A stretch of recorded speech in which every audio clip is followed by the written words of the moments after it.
Estudando o livro Nosso Lar. Espírito André Luiz. Psicografia de Francisco Cândido Xavier.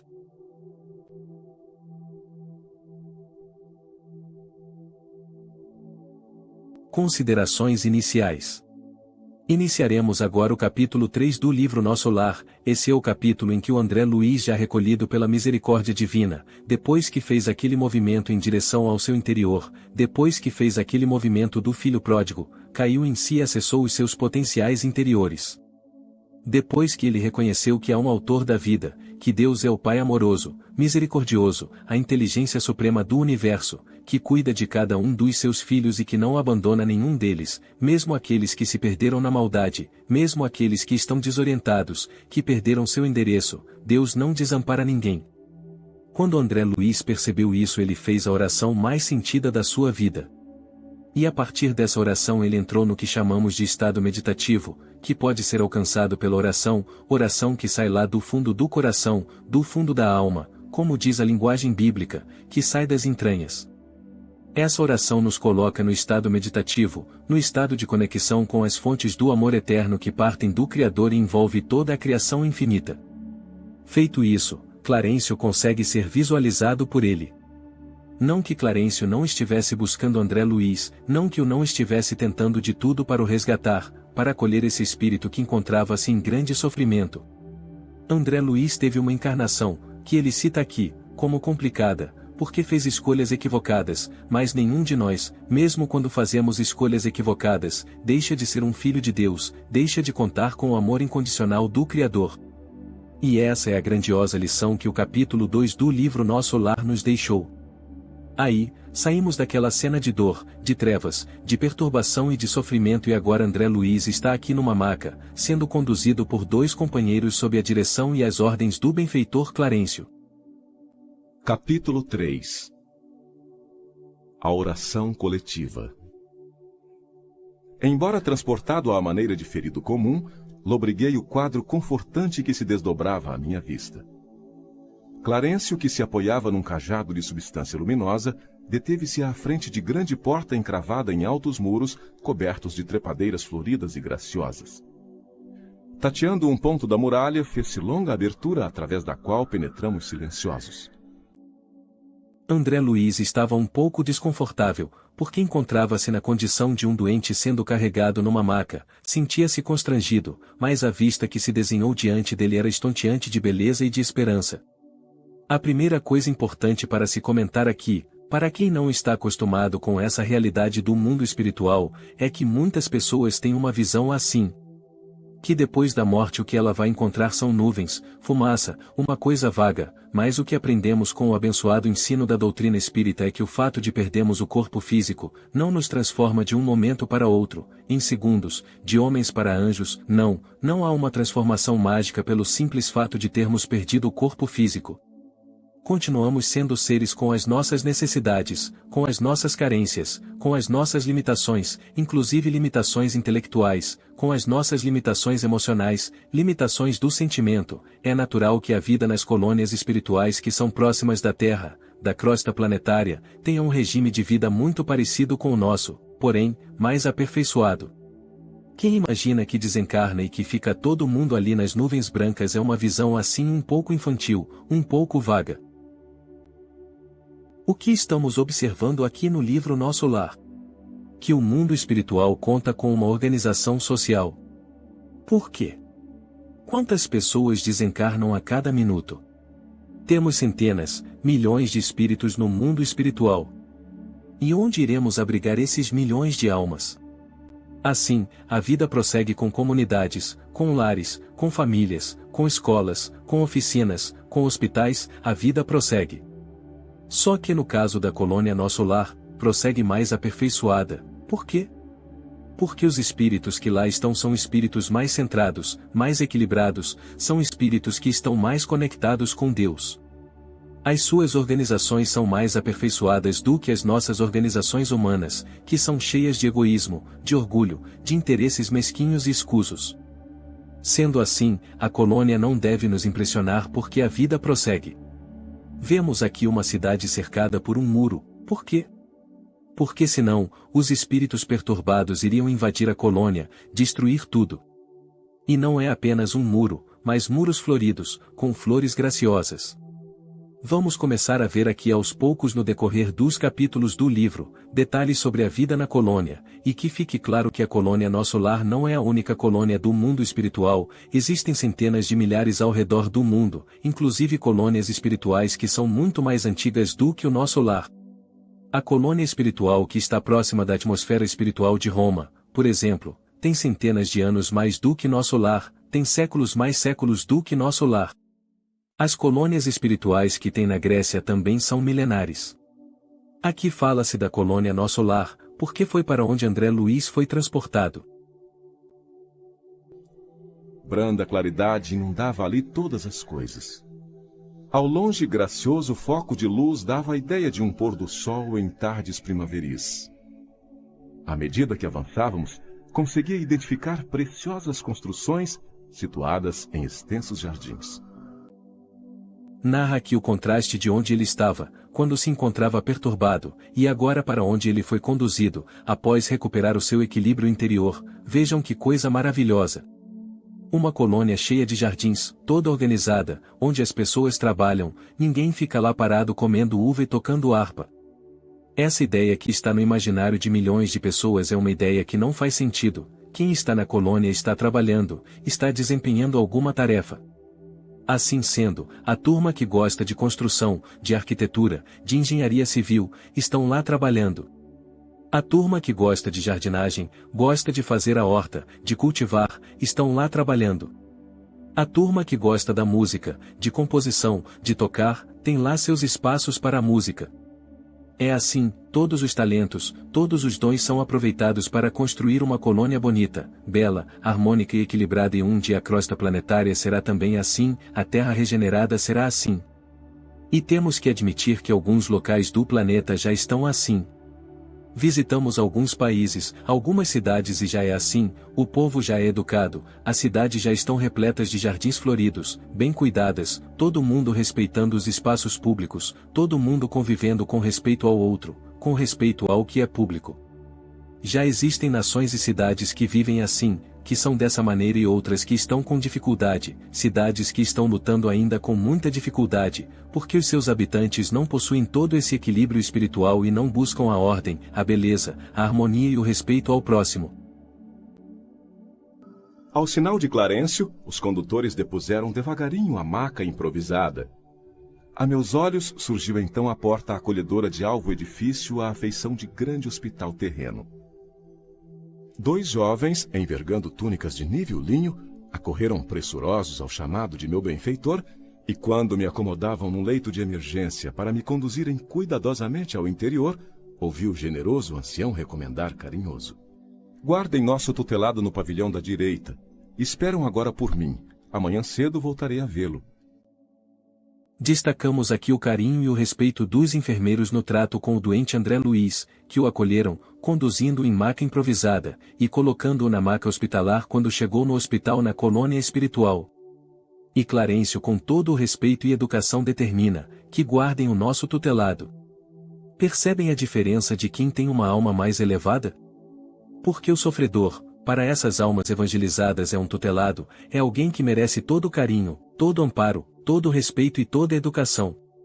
E Clarencio irá falar firme com André Luiz, vai usar de energia, vai educá-lo. Não é um amor bobo, um amor de comoção, é um amor maduro que dá carinho, mas que dá também educação. Amanhã cedo voltarei a vê-lo. Clarencio aqui está tratando André Luiz como o médico trata o seu paciente que está internado, determinando aquela tradicional visita do médico que examina, faz observações, verifica como está o paciente, e aí vamos perceber que é exatamente isso que acontece. Nada diferente em relação aos hospitais da Terra. Enderecei-lhe um olhar de gratidão, ao mesmo tempo que era conduzido a confortável aposento de amplas proporções, ricamente mobiliado, onde me ofereceram leito acolhedor. Envolvendo os 2 enfermeiros na vibração do meu reconhecimento, esforcei-me por lhes dirigir a palavra, conseguindo dizer por fim: amigos, por quem sois? Explicai-me em que novo mundo me encontro. De que estrela me vem agora esta luz confortadora e brilhante? Ele foi conduzido para uma enfermaria. Por isso que o mundo físico é uma cópia imperfeita do mundo espiritual, ele foi para a enfermaria. Porque o local era amplo, com vários leitos, mas o local era belo, mobiliado com decoração. Toda bonita, decorada com simplicidade, mas com beleza, e ele foi colocado no leito confortável dessa enfermaria. André Luiz encontrava-se muito cansado, estava muito abatido, mas com grande gratidão pelo acolhimento. Fragilizado, mas curioso e cheio de indagações, queria saber quem eram aqueles que o ajudavam com tanto carinho e dedicação, em que mundo estava e que estrela emanava tamanha luz. Um deles afagou-me a fronte como se fora conhecido pessoal de longo tempo e acentuou: estamos nas esferas espirituais vizinhas da Terra, e o sol que nos ilumina neste momento é o mesmo que nos vivificava o corpo físico.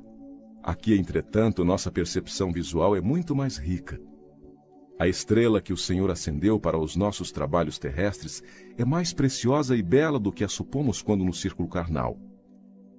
Nosso sol é a divina matriz da vida, e a claridade que irradia provém do autor da criação.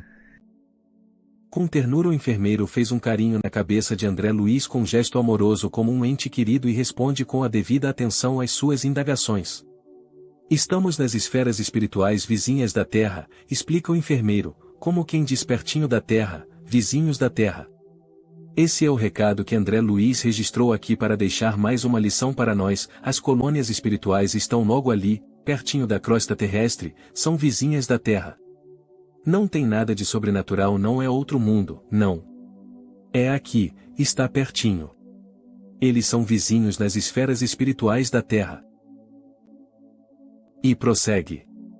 O sol que nos ilumina neste momento é o mesmo que nos vivificava o corpo físico.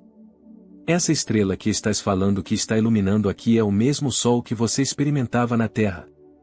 É o mesmo sol, mas agora experimentado de uma maneira diferente, porque os habitantes que estão lá são mais sutis, têm uma matéria mais sutil e, portanto, experimentam belezas que a nossa percepção grosseira não é capaz de perceber. O sol é muito mais bonito do que imaginamos quando estamos encarnados. Nosso sol é a divina matriz da vida, porque da luz solar não vem só calorias e radiações físicas, do sol vem também forças divinas que ignoramos completamente. Nosso sol é a divina matriz da vida, e a claridade que irradia provém do autor da criação. Porque no fundo, a luz que vem do sol, embora pareça ser um perfeito conglomerado de elementos químicos e físicos, ela contém algo mais, e como uma matéria que é criação de Deus, a luz do sol é fonte divina, é luz de Deus em nosso benefício. E isso precisamos entender, porque Deus criou a matéria é divina. Podemos fazer um uso horroroso da matéria ou podemos utilizar a matéria de uma maneira grandiosa, equilibrada e espiritualizada. A matéria é neutra e podemos dar o uso que quisermos. Na colônia espiritual Nosso Lar, os espíritos fazem uso espetacular e maravilhoso da matéria, tudo é equilibrado, tudo tem harmonia e cuidado. A matéria é divina, a matéria é luz, o sol é luz de Deus que traz elementos físicos, mas também, na luz do sol há elementos espirituais canalizados a todos nós. Meu ego, como que absorvido em onda de infinito respeito, fixou a luz branda que invadia o quarto através das janelas e perdi-me no curso de profundas cogitações. Recordei então que nunca fixara o sol nos dias terrestres, meditando na imensurável bondade daquele que nolo concede para o caminho eterno da vida. Começou a ver aquele sol do lugar para onde ele foi transferido e agora ele percebeu a grandeza divina. Prestemos atenção aqui, porque ele fala tanto da luz do sol. E tem um sentido por trás disso. Aqui o que ele está dizendo é que ele viveu como encarnado sem interiorização, ou seja, era um indivíduo completamente focado no externo, vivia atendendo compromissos, preocupado em ganhar dinheiro, procurando comprar coisas e satisfazendo desejos, focado só no externo, não teve tempo para refletir, para observar o sol, pensar em um autor da natureza, pensar em Deus, o Senhor Supremo da natureza, pensar na beleza da criação. É o que ele está dizendo aqui. Que eu vivi minha encarnação inteira sem vida interior. Só a vida exterior, só fazendo fora, mas não fazendo nada dentro, não se permitindo momentos de reflexão, de aproveitar o ar, a brisa, o sol, as matas, a areia da praia e o mar. Semelhava-me assim ao cego venturoso que abre os olhos para a natureza sublime depois de longos séculos de escuridão. Isso é algo que devemos nos atentar melhor. Precisamos de espiritualidade, e quando falamos de espiritualidade não estamos falando só de espiritismo. Espiritualidade é o que construímos por dentro de nós. O católico deve construir espiritualidade, o evangélico deve construir espiritualidade, o espírita deve construir espiritualidade, budismo, muçulmano ou judeu, qualquer pessoa deve construir espiritualidade. Isso é o que ele está dizendo aqui. Há uma série de bênçãos nos rodeando e às vezes não estamos enxergando. Vamos à nossa janela, olhemos para fora e observemos ao redor, observemos que acima dos nossos problemas, das nossas dores que estamos vivendo agora, acima dos obstáculos e todas as dificuldades que estamos enfrentando nesse momento, existem bênçãos divinas rodeando-nos, a lua, o céu, o sol e o ar, pessoas ao nosso redor que nos amparam, que nos transmitem carinho e proteção. Pessoas que não somos capazes de enxergar que são nossos amigos espirituais e que estão velando por nós, estamos cercados de maravilhas. Precisamos aprender a enxergar. O importante é isso que ele está dizendo, para não alimentarmos a cegueira espiritual. Olhem para a grandeza da vida. Acima dos nossos problemas tem Deus. Compreendamos a fonte da paz inesgotável, a fonte de todas as soluções. Deus tem solução para tudo porque Ele é a inteligência suprema. Deus vela cada um de nós, porque Ele é o amor supremo, então precisamos ampliar o olhar, abrir nossos olhos. Isso vai tirar as nossas dificuldades? Isso vai tirar os nossos problemas? Não. Não vai, mas vai nos dar forças, vigor, energia e uma paz interior para enfrentarmos com calma e paciência as tribulações. Aqui nos mostra André Luiz, agora no leito, acolhido e cercado de amor, que sempre esteve só, mas que agora percebe tudo isso. Ele está dizendo para nós. Eu era cego, eu estava lá no umbral, minha mãe me visitando, Clarencio me visitando, mas não enxergava, e no momento em que eu decidi enxergar, olha onde eu estou. Estou aqui na enfermaria, em um leito confortável, apreciando a luz do sol. A luz do sol curou a doença dele? Aquele leito que ele está ali o curou? Não. Porque ele ainda está doente, ele está com problema. Mas a visão dele mudou, a percepção dele mudou. A essa altura serviram-me caldo reconfortante, seguido de água muito fresca, que me pareceu portadora de fluidos divinos. Aquela reduzida porção de líquido reanimava-me inesperadamente. Não saberia dizer que espécie de sopa era aquela. Se alimentação sedativa, se remédio salutar, novas energias amparavam-me a alma. Profundas comoções vibravam-me no espírito. Interessante essa narrativa. Um reconfortante caldo, uma matéria no mundo espiritual, porque o mundo espiritual é constituído de matéria, a matéria cósmica, o fluido cósmico. O fluido cósmico e suas infinitas combinações formam não apenas o nosso mundo corpóreo, mas também um mundo espiritual. Assim, isso aqui, o caldo, é fluido cósmico, é matéria cósmica e ela está servindo aqui de veículo para fluidos mais sutis. Porque ele bebeu uma água, mas percebeu que aquela água era apenas veículo de elementos mais sutis, de elementos que irão contribuir para a saúde, para a recuperação dele. Aquela reduzida porção de líquido reanimava-me inesperadamente. Vejam só, tomou aquela água e sentiu uma revigorada melhora. Aquele caldo que ele tomou tinha uma espécie de sedação para as dores, para o desequilíbrio que ele estava, e era também um remédio que restaurava as energias, restaurava as forças do médico desencarnado. A água e o caldo foram apenas instrumento para que ele pudesse acessar energias espirituais. Nós não precisamos desencarnar para tomar esse caldo e essa água. Podemos ter acesso a essas energias aqui através da prece, através do recolhimento íntimo. Isso aqui é o combustível do espírito. Precisamos reabastecer o nosso espírito imortal. Onde? Nas fontes eternas do Criador. E como se faz isso? Através da concentração, através da interiorização, tiramos o foco do exterior e colocamos o foco na nossa intimidade. Façamos silêncio interior e oremos a Deus. Entremos em contato com Deus, não importa a sua religião, pois o Criador do universo é um só. E ele atende cada filho de acordo com os parâmetros que aquele filho adotou para conhecer e adorar a Deus. É assim, e isso vai ser repetido aqui por várias vezes. E por que o André Luiz vai sempre repetir isso? Porque esse é o nosso problema. E Emmanuel disse isso no prefácio aqui do livro: o nosso problema é de espiritualidade. E espiritualidade é construção interior, não é construção exterior, não é quantas vezes vamos ao templo, não é nada exterior, é interior, é grau de absorção interna da espiritualidade. Precisamos focar nisso. Aqui o que ele percebe?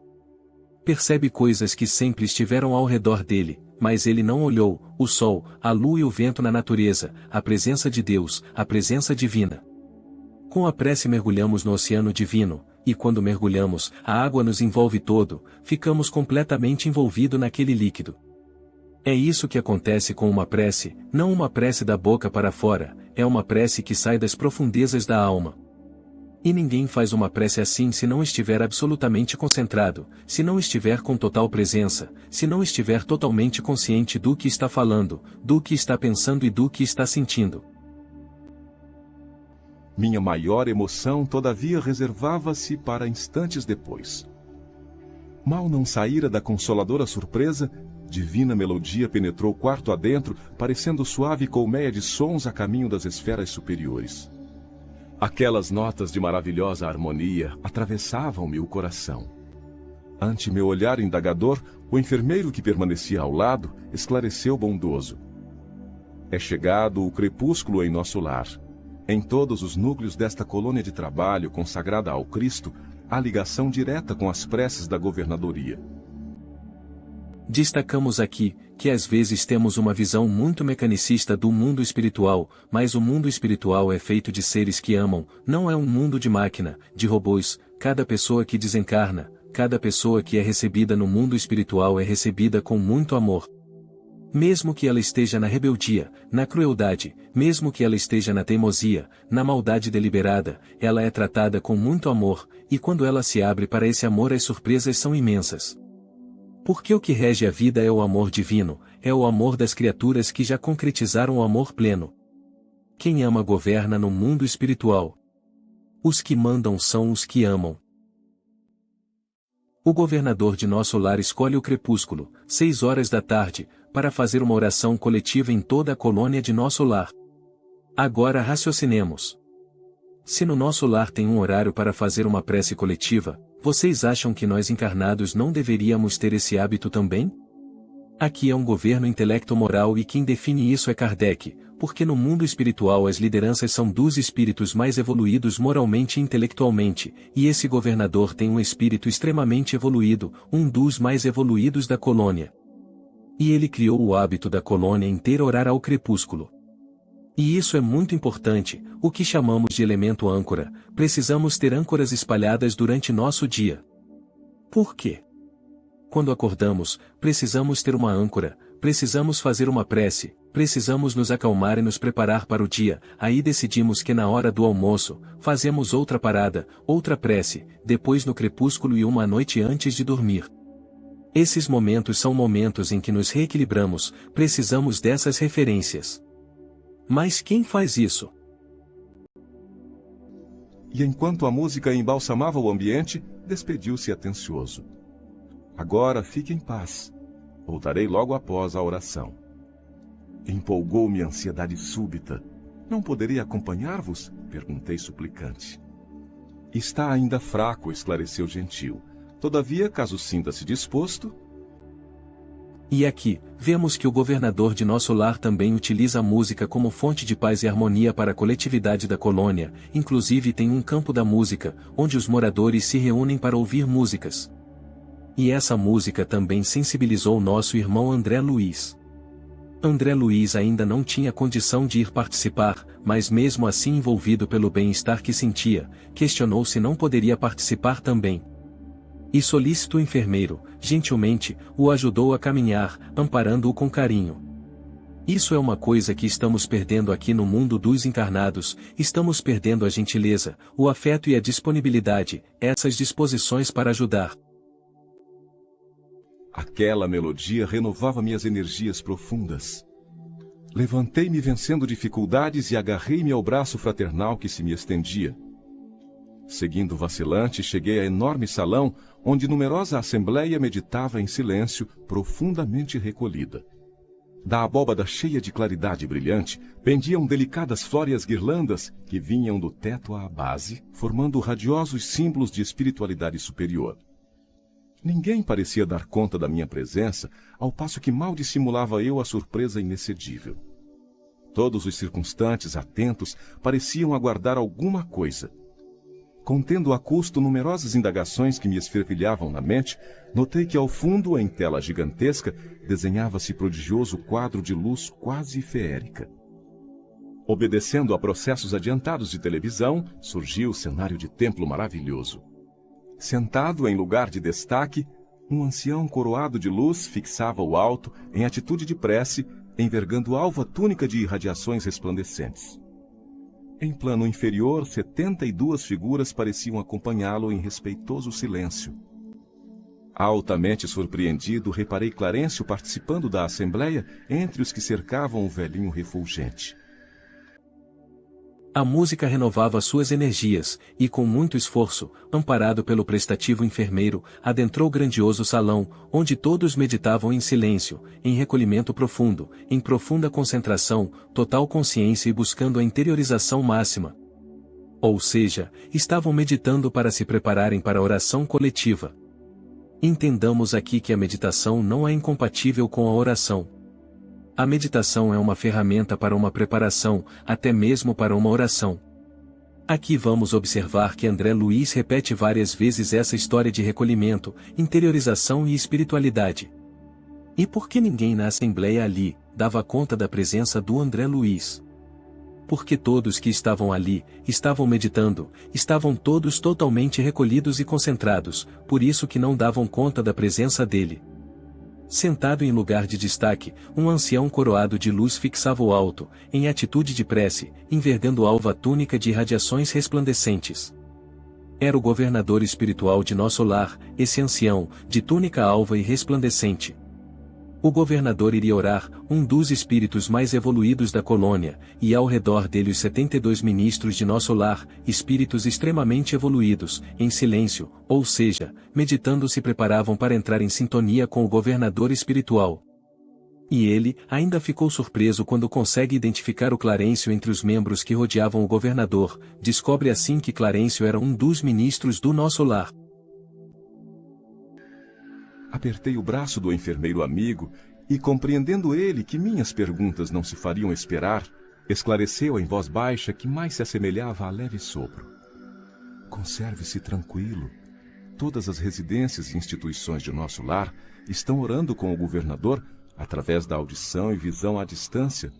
Louvemos o coração invisível do céu. Audição e visão à distância? O que é isso? Será uma live? Isso mesmo, uma live em pleno ano de 1943 em nosso lar. Louvemos o coração invisível do céu. Que linda definição de Deus que o enfermeiro utilizou dirigindo a André Luiz, solicitando-lhe tranquilidade. Maravilhosa definição de Deus. Mal terminar a explicação, as 72 figuras começaram a cantar harmonioso hino repleto de indefinível beleza. A fisionomia de Clarencio no círculo dos veneráveis companheiros figurou-se-me tocada de mais intensa luz. O cântico celeste constituía-se de notas angelicais, de sublimado reconhecimento. Pairavam no recinto misteriosas vibrações de paz e de alegria, e quando as notas argentinas fizeram um delicioso staccato, desenhou-se ao longe, em plano elevado, um coração maravilhosamente azul com estrias douradas. Cariciosa música, em seguida, respondia aos louvores, procedente talvez de esferas distantes. Foi aí que abundante chuva de flores azuis se derramou sobre nós, mas, se fixávamos os miosotes celestiais, não conseguíamos detê-los nas mãos. As corolas minúsculas desfaziam-se de leve ao tocar-nos a fronte, experimentando eu, por minha vez, singular renovação de energias ao contacto das pétalas fluídicas que me balsamizavam o coração. Observamos aqui não somente a importância da meditação, como também a utilização da música como forma de harmonizar o ambiente antes de se iniciar a oração. E André Luiz ainda percebe que o rosto de Clarencio começa a ficar mais luminoso. Nesse momento um coração azul com estrias douradas surge pela vibração de todos os moradores da colônia Nosso Lar. Vejam a força que tem uma prece coletiva. Olha a força que tem corações que se unem para orar.